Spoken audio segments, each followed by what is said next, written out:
for the Washington Post, and with her husband, Peter Baker, of the New York Times. She co-authored a book, Kremlin Rising, Vladimir Putin's Russia and the End of Revolution. Susan, what did you make of the body language between President Trump and Vladimir Putin during their handshake, or the fact that Putin went into the beast, or the fact that Trump was applauding him, and on and on? What did you think of that?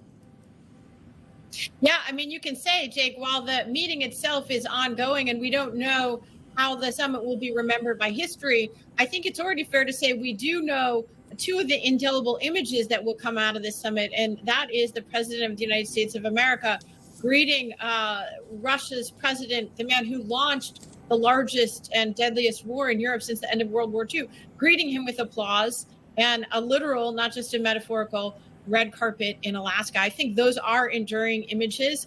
They are probably shocking images to many in Europe, to many in the United States, and of course, to people in Ukraine who believe that the United States was standing with them against this really quite unprecedented modern times act of aggression. And in that sense, Donald Trump has already sent a pretty shocking and disruptive message in international diplomacy. Now, the difference is that Putin, this is his fifth American president, and it's not his first go-round with Donald Trump.